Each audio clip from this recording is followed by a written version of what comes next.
Hi, Mickey. Hey, Bob. How you doing? Okay, it's a slow news day. We have the Ukraine counteroffensive. We have Trump being indicted. Big affirmative action case coming down. So I decided to ignore all that Okay. and traditionally present you with a quiz. Sure. Who is this man? Well, you know what just happened, Mickey? Something is obscuring his face. A smaller version of his face is now obscuring. Okay, well there is Be the careful. full version. I have never had any association with that man. I have no recollection of what has he done? I'll give you a quiz. He's a governor of a state. Alaska, No. Alabama, Keep going. Arkansas. You'll get it. You'll get to it soon. Did I move to the bees? You move to the bees, and maybe move to the Are there any Cs. bees? Colorado, California. You go ahead, Mickey. Tell me. Well, he's one of the more popular governors in the Democratic Party. He's liked by both Republicans and Democrats, and he liked by Republicans because he opened up the schools relatively early. I think they were closed for a year, but then he opened them up, and he just passed a budget with a huge tax cut, including tax relief for the working poor and the lower middle class, and he is my current fave nominee for the Democratic Party. But does he show any signs? You mean for president? Does he show any signs of running? They all want to run, Bob. You wouldn't sponsor an $800 million tax cut for the middle class if you didn't have higher political ambitions. Mickey, that's so cynical. He could be doing it for the public good. Wait, who is he? Who is he? They've named a library at Harvard after him, after his family. What's his name? Oh, Ned Lamont. Who? Ned Lamont. What state? Connecticut. Oh, I was almost there. You were almost there, and you just stopped. So close. Tragically short. Anyway, he's, anybody who attracts Republicans and Democrats in his state seems like a good bet. I'm all for him. I'm all for him. Remember, he also ran in an anti-Iraq war platform against Senator Joe Lieberman for Senate. When I thought he was after the war, during the war, and he beat Lieberman in the Democratic primary, and then Lieberman ran as an independent and beat him in the general election. Oh, yeah, I remember it well. So he was a peacenik. I don't know what his stand is on Ukraine. He's given a couple of rallies in support of Ukraine, but he hasn't sort of said. Well, everybody supports Ukraine. Yeah, the question is So we don't know, and his stance on the greatest issue of our time, immigration, is somewhat suspect. He supported the Senate bill, but he said some other sensible things like, there are jobs. There's no job that an American won't do if you don't pay him enough. So it's a question of wage levels, mostly. Now, does your sudden interest in Democratic alternatives to Biden mean that you're starting to worry that Trump will get the nomination? Well, I'm always worried about that. I'm also worried that Biden will falter. Yeah. It's weird. I mean, like I say, I don't see any. He seems up to the job now, but people who've seen him say, early Alzheimer's, watch out. Wait, people who've seen him. This sounds like breaking news, Mickey. Elaborate. No, it's just what I hear on the grapevine. What I hear on the grapevine. From reliable sources. Yeah, from a game of telephone among reliable sources. Yes, but. So people who say when you're in a room with them, they're not clear that. Correct. It's like the lights are on, but is anybody people who support it? Early. I mean, that doesn't mean he's incapable of doing the job now, but early means. Now, I will say, in his defense, you were gone last week, and this was a little more than a week ago. But when he fell down after the Air Force graduation ceremony, there was something he tripped over. It wasn't a collapse. I'll give him that. That could happen to me. That could have happened to me. If you saw this house, I'm 10 seconds away from doing the same thing. So that's not the reason. That's not the point. That we want to get rid of him. But there are many other reasons. Well, and the main reason is Kamala Harris. If he had a competent vice president, this wouldn't be such an issue. But it's really playing dice with the fate of the country. To think that this guy's going to last 6 years, as people have said, is a very selfish act. It's not. See, I'm worried about 2 years. I mean, I'm worried about him not being able to win the election, but we'll see. So you don't see any signs of life for non-Trump candidates? There's a lot of them. Big crowd. Of Republicans? Yes, I think huge signs of life for DeSantis. Take a number. You do see DeSantis on the upsurge? Well, I think he's on the mild upsurge. I mean, this is a test of whether the press goes through the usual conventional wisdom cycle of getting tired of the same thing, and so they want a new angle. The new angle is DeSantis has stopped falling; he's rising again.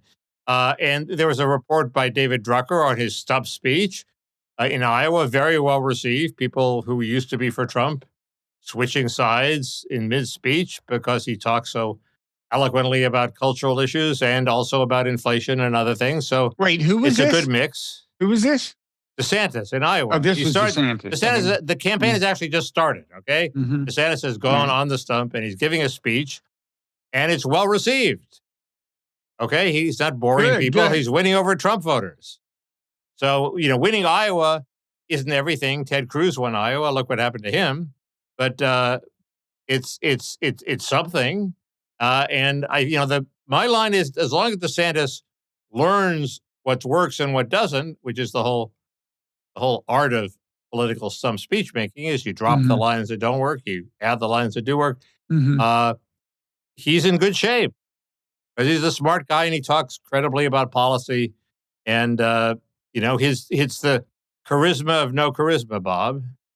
Remember a few years ago when specificity was the new authenticity? You had to give specific proposals. Well, he can do that. I missed both of those. I don't recall either specificity or authenticity being a valuable asset. I think that was the world's most boring campaign, 96 against Bob Dole. I will say, Nikki Haley is playing the Disney card on him. You saw that, right? She's saying, I will not persecute corporations. I will not exercise petty vendettas and persecute corporations. Well, she's getting a lot of donations and she's in the running to be Trump's vice president. There's a big debate on the right now whether you can focus only on cultural issues or you have to focus on hardcore economic issues and downplay the cultural issues. The obvious solution to these debates is obviously you have to do both. And the key point, this is a second visual prop, Bob. You're getting two for the pulling out all the stops. There are some issues, Bob, that are like certs, 2 minutes in one. That are both cultural issues and economic issues, and they're the important ones. Do you realize how few of people are alive who remember the certs commercials, Mickey? We got to spell it out. It's two. No, it's a 2 minutes in one. No, it's a candy mint. They don't even remember the Saturday Night Live. No, it's a dessert topping. No, it's a floor wax parody of the certs commercial. That's how young these people are today. In part because they don't make certs anymore, as I've discovered. Do they not make certs? They discontinued them in 2018 because they contain partially hydrogenated oils, which are illegal. So if you look closely, these are not certs. They're a certs-like breath mint. But anyway, there are several important issues that are both cultural issues and economic issues. Welfare. It's listed as, Reagan promoted cultural issues like welfare. Well, welfare is a hardcore economic issue. It's how a lot, the very bottom of American society made a living. It was an economic issue, and it set up a political economy that was perverse and antisocial. So it's both. Same with DSG. If big corporations are, pursuing liberal social goals instead of the traditional capitalist pursuit of profit. What's DSG again? Diversity, something in government. It's like investing, socially responsible investing? Yeah, it's like socially responsible investing as championed by Larry Fink, the most powerful and seemingly the smuggest man on Wall Street. There's a horrible lot of competition. Horrible clip of him going around saying, well, we have to force behavior. So we're forcing behavior. Well, who decided what behavior you forced, Larry? Larry did.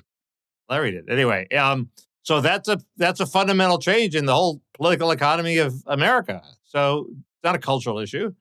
And of course, the most important issue of our time, immigration, is both a cultural issue and an economic issue. It determines wage levels for the large chunks of American workers. So, the idea that it's either one mint or the other is wrong. How did we let you get onto your favorite topic? How did that happen? One moment we're talking breath mints, and then it's suddenly we're on welfare. It just sort of happened because their welfare is two mints in one, Bob. It's cultural and economic. Huh.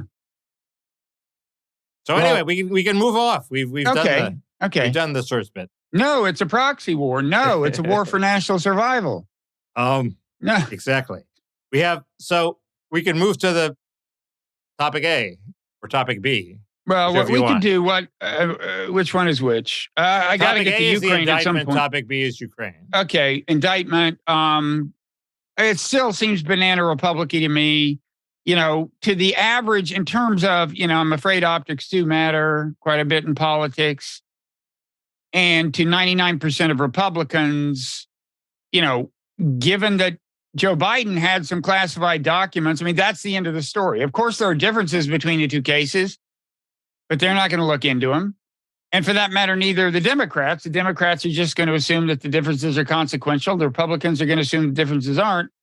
But it's only going to help try. Will you tell me, how does this not help him get the nomination? Well, it doesn't help him get the nomination in that anybody who is, fortified in their support for Trump by an indictment was fortified by the Bragg indictment. So this is just like more of the same. Not clear there's anybody on the fence either way at this point. But it's ultimately it's just a indictment about documents and archives and classified documents. And we know there's wild overclassification. It's the same. It's in the same category as the Hillary Clinton emails. It's like, let's talk about substance. Now, if it were shown that he was keeping the documents and the key document seems to involve Pentagon plans to attack Iran, if you were going to sell those to Netanyahu, hey, or you're going to leak them to America's enemies, that would be another thing. I missed this. The documents Trump had include documents about the Pentagon's plan to attack Iran. They have a tape that he was recorded when he was talking to researchers for Mark Meadows' autobiography. And they were talking about Milley's claim that he restrained Trump from starting a war with Iran in the waning days of his administration. And Trump started waving around a document. I don't know if this is the actual document or a symbol of the document that he thought he had. It said, no, this came from the Pentagon. Look at this document. He's saying, no, the Pentagon wanted to attack Iran. It wasn't me. The Pentagon gave me all this paper about attacking Iran. It's classified. I used to be able to declassify it. Now I can't. Okay. So that's an admission of guilt for the petty document charge, but he's trying to use this, not to leak to a foreign power and not to sell for money, but to defend himself against a substantive charge. And it's a little unfair that the deep state gets to prevent the people it attacks from using documents, and they hoard all the documents themselves in the archives, and it's illegal for Trump to retain the documents. Now, that said, it's not at all clear Trump is right. He could just be saying he could get all these documents from the Pentagon because he requested them because he wanted to attack Iran. We don't know. But it's just, he has a substantive case to make for why he might want to retain this document. It was self-defense against the deep state or the blob. Can't blame a man for that. So I don't know. It's on the other hand, a document about attacking Iran might conceivably do some damage if leaked. So that's part of the charge. You have to prove that the document would have been damaging, and maybe that one would pass the test. Anyway, it just seems, the press is making way too much of a big deal about this. And in 3 months, it will seem like a lot littler deal. Yeah. And it's not going to knock him out of the race, unfortunately. It's not. So as a procedural substantive matter, it's not like it will, the process will impede his getting nominated or elected. That's what I think. Mark Halperin, who's about to convert his free newsletter into a $3,000 a year concierge service thinks it's a big deal and it will affect the nomination. But that guy gets comeback of the year, I remember the smart money wasn't on him a couple of years ago, Well, let's see if this thing succeeds. I have my doubts. Does he want to, he has this answer. Don't you want, he has this concept, the Gang of 500, which is the 500 journalists who determine what the news is. And they allegedly meet at this Mexican restaurant, in Adams Morgan and blah, blah, blah. And he said, don't you want to hang with them? Don't you want to at least, So you're vicariously hanging with them if you subscribe to his newsletter? Or is he just trying to get them to subscribe to his newsletter? No, how much is he charging for his newsletter? $280 a month. A month? Yes. He is trying to get them. He is trying to get them. That's the cheap rate. There's a more expensive rate. No, this is like what's the, so this is for like lobbyists? And but he's not going to want to hang out with the people who would pay them. That's like the curse of when you sell access. You have to hang out with the people who buy access. It's going to drive him crazy. What was the physical periodical people used to pay a ton for? And the National Atlantic Journal. bought it. Yeah, National Journal. But that was a substantive publication. That didn't say, hey, I'm going to introduce you to, John Harris, hey, you got to hang out with John Harris vicariously by watching a Zoom call with John Harrison. I mean, it's like, oh, is that the kind of thing this is? I think that's the kind of thing this is. We should do that. Anyway, it would be much more fun if he started the All Me Too network of all people who were accused of sexual harassment, where they just regaled us with their tales of how awful they were. I would pay $280 a month for that. That's a great idea. I don't think they're really playing up how awful they were, though, right now. I don't think that's part of his strategy. No, regrettably.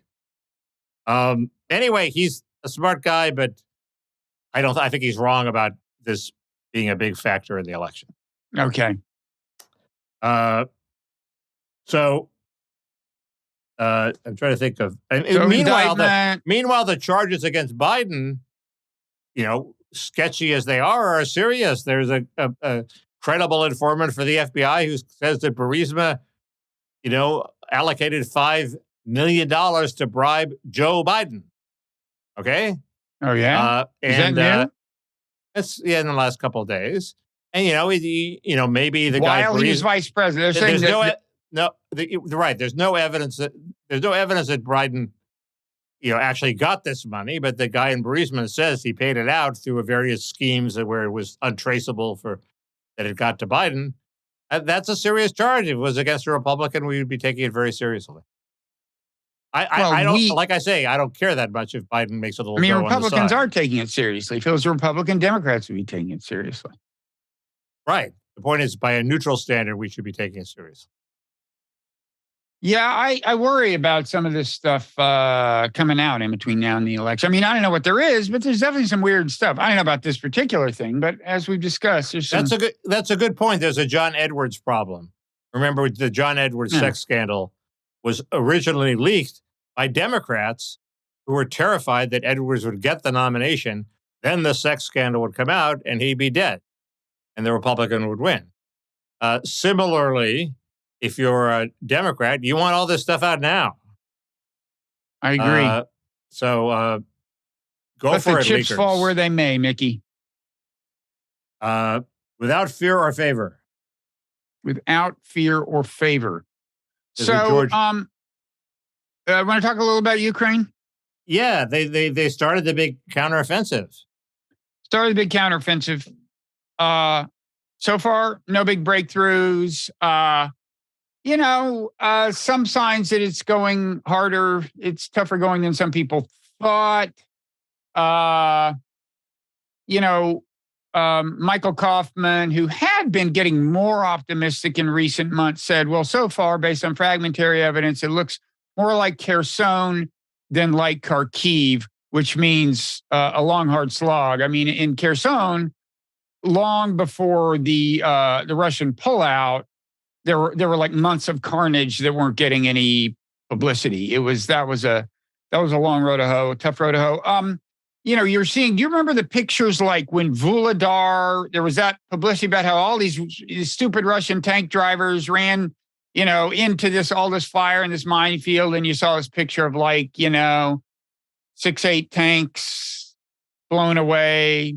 There have been a couple of times in the war when you saw that. Well, you're starting to see pictures of Ukrainian armor like that, like 6-8 armored vehicles, including a couple of tanks, right together, blown away. Now, this is kind of inevitable when you do a huge offensive like this, and it's just beginning. Not nearly all the force has been brought to bear on the Russians, and so I don't think it tells you a whole lot.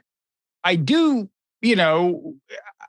one thing to keep in mind is Ukrainians haven't even reached the strong defensive fortifications. The Russians have 2 lines in most places, 2 consecutive lines of strong entrenchments. And the Ukrainians haven't gotten there. And they've taken some real hits. There's no denying it. And we're not seeing any pictures of Russians having taken hits. Then again, during the Russian winter offensive, it was kind of like reverse. I mean, offense is hard. That's the thing. Offense is hard. And, when you see a whole bunch of tanks blown away, it's usually the team that's on offense. And am I right in thinking that given Ukraine's stranglehold on the press, if there were good news, we would hear it? Well, it's funny. They sent out this PR video right before the offensive with a bunch of Ukrainian guys going shh like that with their finger to their lips. And they were both kind of saying, we're not going to be talking much, I think was supposed to be the vibe. I don't know if that, we're not talking about what's happening. Don't talk about what's happening. But I think it was more like we're not talking than an admonition not to talk. And I think they were preparing us for some kind of media blackout. I didn't know if that was in anticipation of tough sledding or was really just part of the plan. But we have not seen. I've seen like one or 2 blown up Russian tanks, but nothing like what we've seen in terms of images on the Ukrainian side. Yeah. Your favorite writer, Anne Applebaum, wrote actually a fairly interesting piece saying that the counteroffensive is designed in large part to discombobulate the Russian elites, along with these incursions in Russian territory and drone strikes onto the homes of top Kremlin officials. That it's designed to sort of soften them up for negotiations, which I'm all for, actually. Apparently, some of these drone strikes were intended for actual residences, like in apartment buildings of specific people. I read that. That's you previously had poo-pooed the nuclear threat. Are you? I don't poo-poo the nuclear threat at all. Okay. I mean, it's. I don't think it's imminent, but I think if you push Putin far enough and he starts worrying about the survival of his regime because of the battlefield setbacks, he'll do something more extreme than what he's done. It could be a nuclear strike. Could be he bombs supply lines in Poland, at which point NATO may enter it, and it could become a much wider war. I mean, they could try to take out a U.S. reconnaissance satellite. That would be wild. They have the capacity. They've tested, like us, they've tested anti-satellite weapons. If he's on the ropes because he's losing on the battlefield versus he's on the ropes because his internal elites are about to turn on him, it seems like he's much more likely to use nukes in the first situation than the second, because in the second, he may not strengthen his position at home by using nukes. They may decide this is a madman. We have to take him out immediately. In that sense, the Applebaum strategy makes sense because it's less likely to produce a nuclear war than just winning on the battlefield, even if that was possible. Well, I think the standard reckoning is that, the connection between the two is that battlefield setbacks lead him to fear for his regime. And so he tries to reverse the setbacks or at least freeze them. And that's what leads to extreme behavior like the use of nukes. I think that's the most common reason. I hadn't heard this idea that, the purpose of all the stuff we're doing on the battlefield is just to freak out elites I mean, I don't know. It sounds like she may almost be preparing the way to justify a lack of progress on the battlefield. Well, she wrote this before the counteroffensive started, obviously, Yeah. so she's hedging her bets if in case it's not wildly successful in terms of. I mean, I'd territory say, anybody who's hoping for regime change just hasn't been paying attention to recent history or to current Russian politics. Where is the heat coming from? It's coming from the nationalist right. The days when Navalny was a likely successor are over. That's not the competition Putin's worried about. Is the nationalist right more likely to use nukes? Oh, well, I don't know. That would depend on the situation. But, supposedly the Anne Applebaums of the world are trying to foster liberal democracy around the world. And I don't think you install Prigozhin as the next head of Russia if that's what you're looking for. He has people sledgehammered to death. You got into a Twitter argument with this guy Timothy Snyder, scholar of fascism. It would only be an argument if he replied, but I did quote tweet him in a way that got me for me a lot of retweets.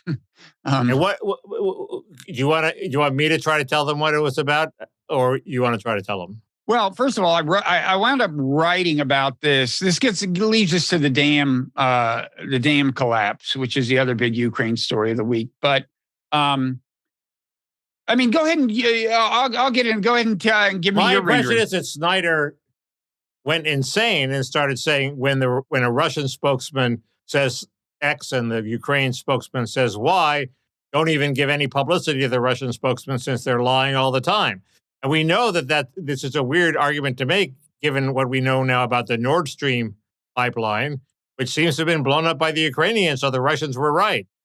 Right. What has Timothy Snyder gone insane, is my question. Well, it's just a stunningly kind of pretentious and presumptive Twitter thread he did. And I added up likes and, oh my God, it's even, I was actually way under the mark. Anyway, he's gotten if you add up all the retweets and likes on this 11 tweet thread, it's 20,000 retweets. And it's just, he's got a huge following. And it starts out by saying, it's about the dam collapse. And he says, here are some guidelines for writing about this catastrophe. So this is for America's journalists. Timothy Snyder is telling them how to write about it. And then he says, avoid the temptation to both sides of calamity.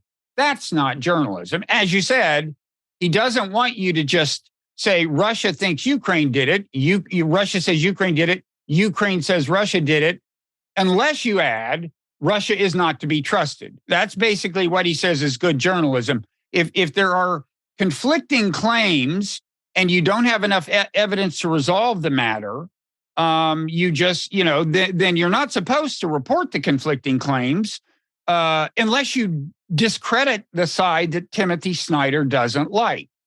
And, I tweeted that no, he's wrong. That's the opposite of good journalism. What good journalism is, when there are conflicting claims and there's not evidence that can resolve the matter, what good journalism is to just report the conflicting claims and not pass judgment yourself. And then I wrote this piece for my newsletter, which just is coming out roughly as we speak, for the Non-Zero newsletter, where I really analyzed his substantive argument. And it's funny because I went into, my feeling about the damn thing. He's sure Russia did it. That's part of his argument is here's how we know Russia did it. Only Russia had the motivation, blah, blah, blah. And my own feeling had been, this doesn't make obvious sense from Russia's point of view or Ukraine's point of view. It imposes a lot of short-term costs on both. They both have large swaths of territory they're responsible for. And now they have to deal with relocating people and shit. In Russia's case, a bunch of entrenchments got deluged and so on. And so I was thinking, look, it could well be that the dam just collapsed. Now, yes, no, I'm not kidding. Yesterday, I listened to a podcast with Dmitry Alperovitch, the great Michael Kaufman, the storied Russian analyst Michael Kaufman, the alpha analyst of this war, and Rob Lee. They all agreed this does not make obvious sense from the point of view of either side. Alperovitch said He thinks it just collapsed. There were structural flaws. And so I was thinking that's as likely as anything else. Now, I will say, when I went through the newsletter, I encourage people to read the piece. I went through and actually looked at Snyder's argument and responded to his points about why he says it must have been Russia.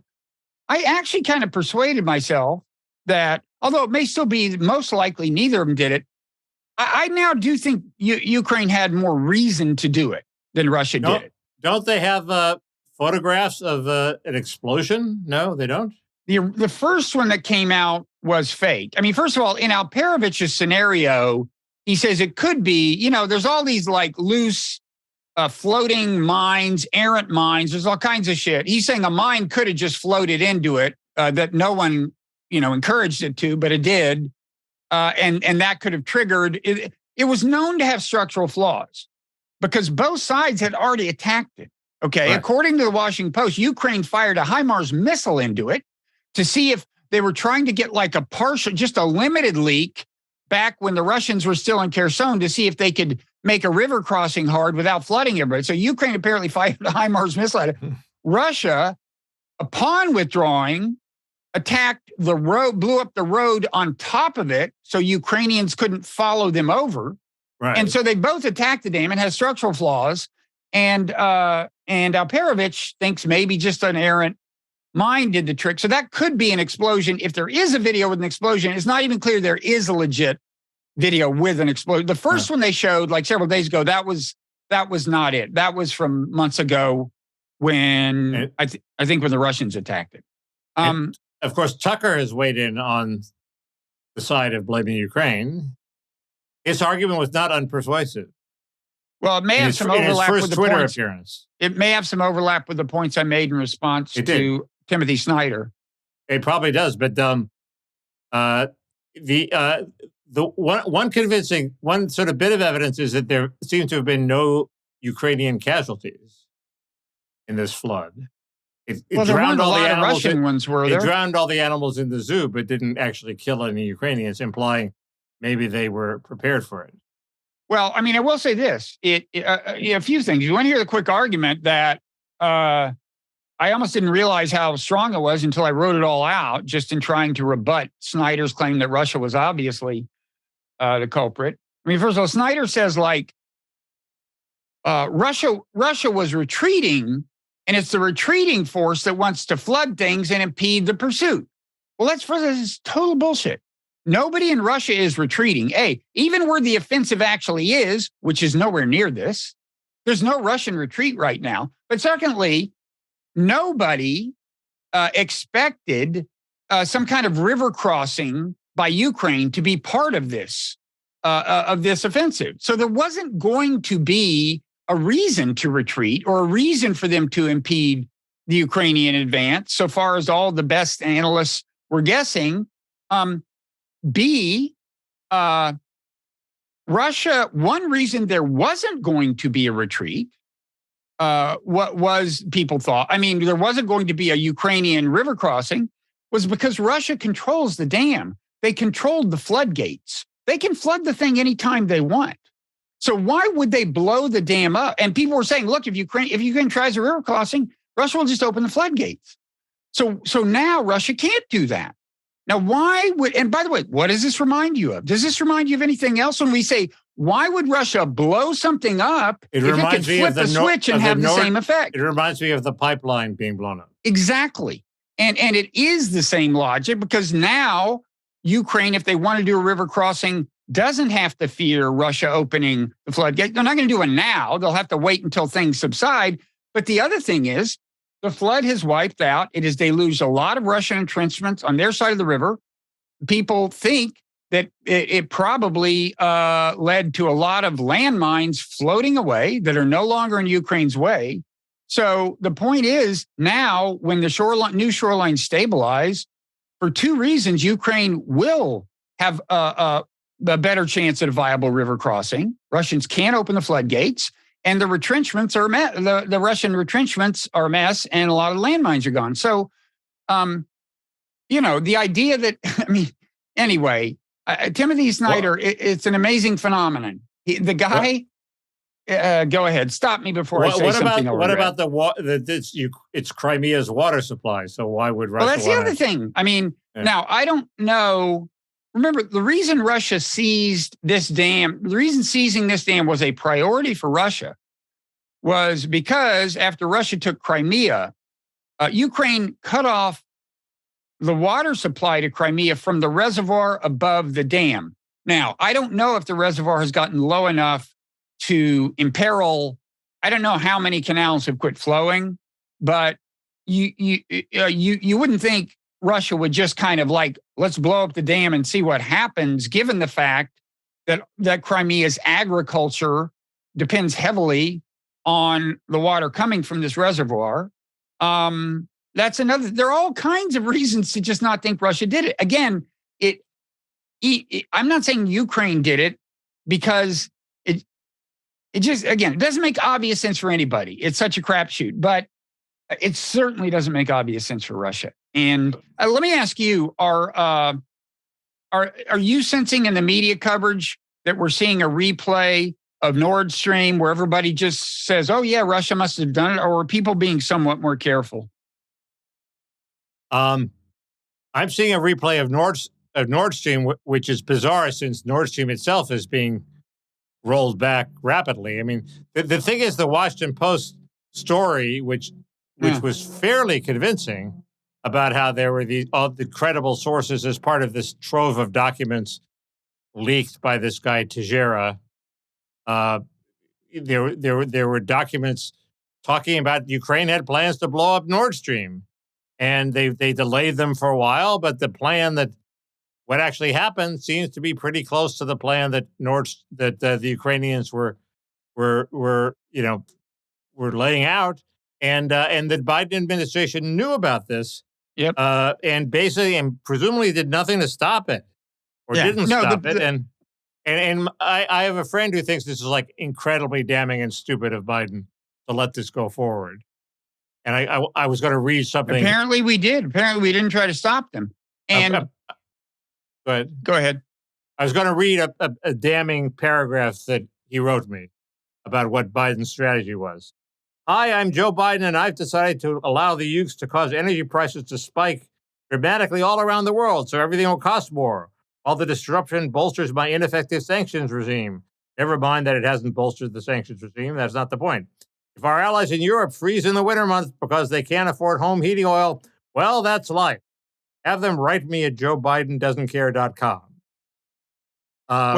And how stupid of it is Ukraine to do it, given that they're relying on these Western European countries for weapons. Now, according to the Post, they did the military and the people who did this, who had the plan to blow up Nord Stream, which the Biden administration apparently was told about in advance by European intelligence.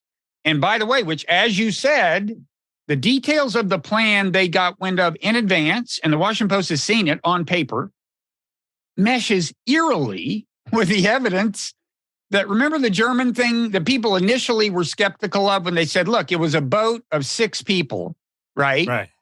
Well, the plan that on paper that the Biden administration was told about before it was blown up was like, Ukrainians are going to get 6 people, scuba divers, they're going to get a boat. Well, then the Germans later discovered evidence of this. This is the best theory going, and it meshes eerily well with it. So apparently, this is what happened. Ukraine blew up the pipeline. That's the most probable scenario by long shot. But according to the Post report, the military did not tell Zelensky. Now, that's kind of alarming. Like, first of all, you talk about something where the president should make the call. You're going to impede the energy supply to the people who are providing you with weapons, okay? And like, B, is this president in charge? And like, who is in charge? Like when they sent those neo-Nazis in with American vehicles a week ago into Russia, does Zelensky know about that? I mean, who's running the show? Yeah. Who is deciding what happens with the weapons we send them? Is it not Zelensky? Right. If that part is true.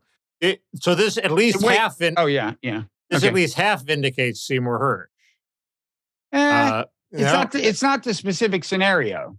No, but do we know everything? Are we sure that one of those divers, or maybe two of them, weren't skilled Americans from this secret force that Hirsch writes about? Oh, I suppose possible. But Hirsch had this idea, right, that the Biden administration was in the lead from the beginning, right? Right. This sounds much more like Ukrainians had this idea. And now it could be the Biden administration was already in on it when the helpful European Intelligence Agency, which hasn't been identified which country it was, told the administration. And Biden said, "Oh, thanks for this valuable new information." Right, exactly. That's what I'm thinking. Anyway, got to find that deep conspiratorial level beneath the conspiratorial level. Yeah, but anyway, but that's the final relevance to the dam. Okay. There's now very good, one thing that Snyder said is the Russians had the means, the Ukrainians didn't have the means to blow up the dam. Well, actually, we now have good reason to believe the Ukrainians have scuba divers who are super good at blowing shit up underwater. And it's like a 30-second swim from Ukrainian territory to that dam. I don't know anything about blowing up dams, but I got to think if one has a serious structural flaw, and you know how to blow up a very, well-armored pipeline. Again, it doesn't seem to make sense on balance to me for Ukraine to have done it, given all the uncertainty and shit. I think there's a real chance it just collapsed. But geez, the way this is being processed. I have one more point about Ukraine, but I'll save it for the parent room since we're spending a lot of time in Ukraine. Well, it's a big week. You got to. Okay. Well, how about Tucker, your man Tucker? How about that anti-Semitic stuff? I didn't follow that. Tell me about it. In his did you not watch his very first Twitter episode? I watched the first 30 seconds of it. And maybe he didn't get to the part. I noticed it was. It was lacking something. It was lacking some kind of oomph because it was from his home or something. It wasn't lacking craziness. He did what seems to me, it must have been at a minimum anti-Semitic trolling in the sense that he must have known people are going to say this is anti-Semitic. This is what he said about Zelensky. Okay. These are the words he used to describe Zelensky, who, as you know, is Jewish. Sweaty, rat-like, shifty, a persecutor of Christians, which, by the way, is kind of misleading. I mean, he's a persecutor of the Russian Orthodox Church. He has nothing against Christians. He doesn't like the church whose patriarch supports the war. And yeah, I don't approve of the way he's whatever he's doing to those churches in Ukraine, but it's not a persecution of Christians per se. Anyway, now you tell me, he's smart enough to know that if you use terms like rat-like and shifty, right? To describe a famously Jewish person, right? He knows. I guess he's trolling at a minimum.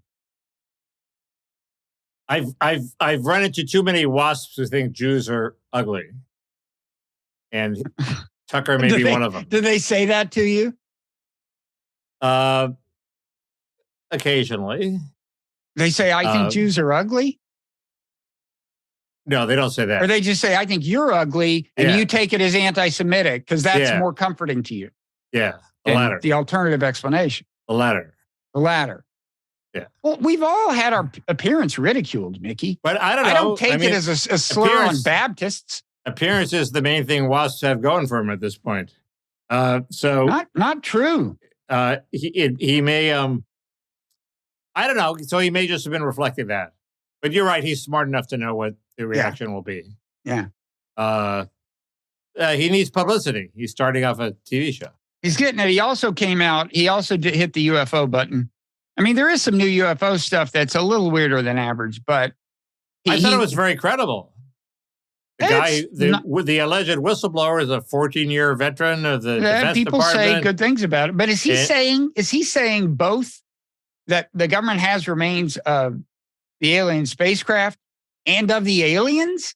No, I think he just said the alien spacecraft and it's made of metals not known to Earth, or made of substances, molecules not known to Earth. Okay. I believe that's what he said.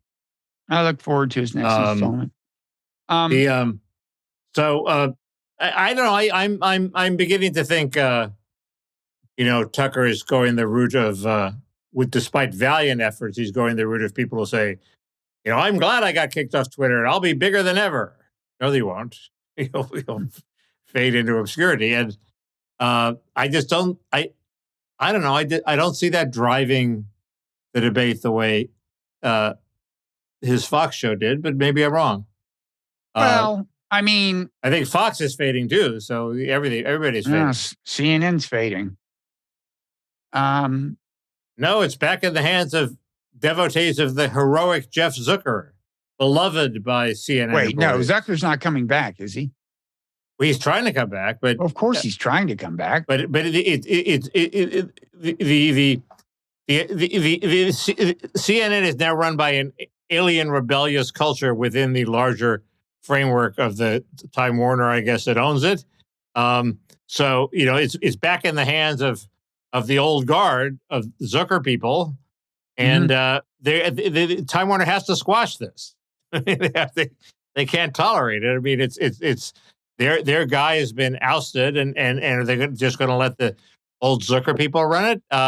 Zucker has incredibly good press. He has like Ben Smith saying what he did was a heroic act of television magic, Bob, with the old CNN. What was the magic?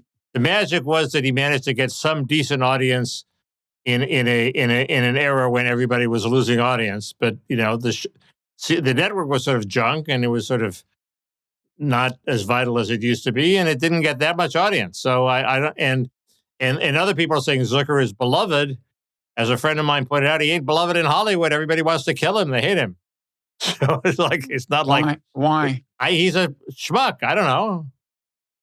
I don't know why. But the idea that he is beloved is evidence of his successful courtship of writers like Ben Smith. Not that I have anything against Ben Smith. We're besties. You two are on good terms, right? We're besties. You have only kind things to say about his apartment. I heard that Andrew Sullivan did a thing with him. After Andrew wrote that how shall we put it, pungent piece about Ben in his book, he actually had Ben on his podcast. I admire that. And I'm sure they were very friendly. They were. No mention so far of the fact that Andrew said some rather unflattering things. He said a lot of unflattering things about me, and he had me on, and he was friendly. He said unflattering. Andrew said unflattering things about you. Well, many years ago. Well, who among us hasn't, Mickey? So listen, the alarm went off a couple minutes ago. I think that means we're supposed to retire to our $300 a month concierge service. Exactly. We're the equivalent of a concierge doctor. Do you have one of those doctors, Mickey? You would. You're the type. You do, right? No, I have a doctor. You don't have a concierge doctor? Doctors are gravitating to concierge sort of slowly by not taking Medicare. And then, who knows what happens. But I certainly don't go to anybody who's set up a concierge service, no. Plus, I don't trust the concierge service. The idea is that they will be there, they will jump out of your telephone and help you in a crisis.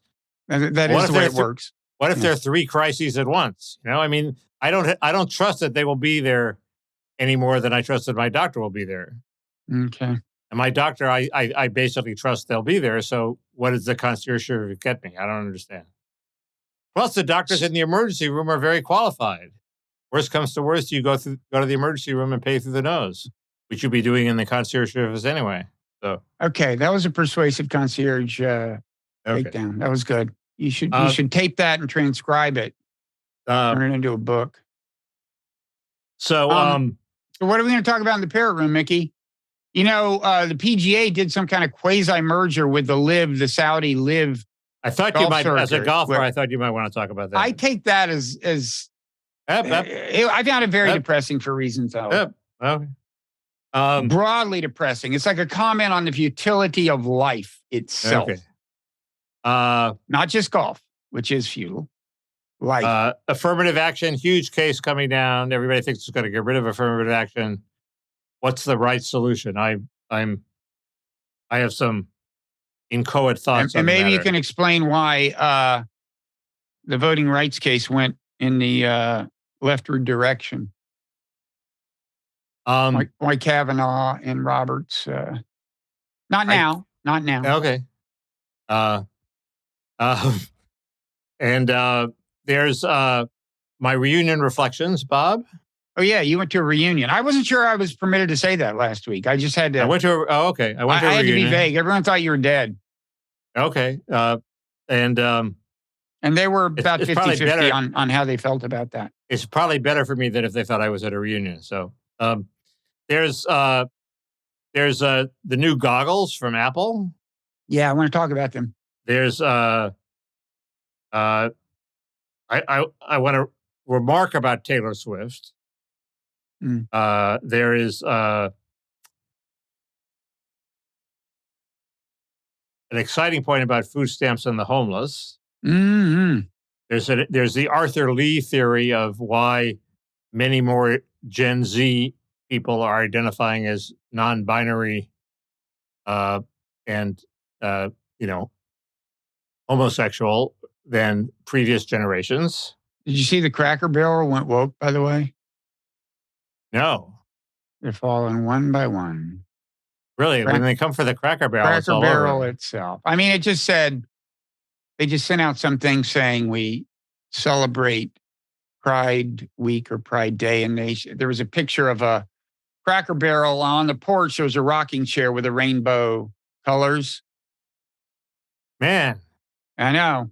What would be the last organization to I mean, Chick-fil-A's, the Chick-fil-A point was people pointed out that evangelical Christians always have woke potential because they're do-gooders and they're constantly looking for ways to do good and be nice to people. So the Chick-fil-A thing was sort of explicable. But see, Cracker Barrel, the thing is, Chick-fil-A, you see in all kinds of demographics, and you see urban ones, you see this, you see that. Cracker Barrel, you really do pretty much only see in Red America.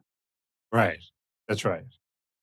And yet, Cracker Barrel has fallen, Mickey. Next, they'll come from Hooters. Actually, that's a good question. Hooters has probably already gone woke. I don't even want to think. That's definitely Parrot Room. I don't even want to think about what that would look like. No, we don't want to think about a woke Hooters. I have a pungent irony about who's banning what in education. And that's sort of it. We've talked about a lot of the other stuff. Well, I saw. There's the Chinese spy station in Cuba. Oh yeah, I'd be happy to dismiss all concerns about that. Anyway, sorry, go ahead.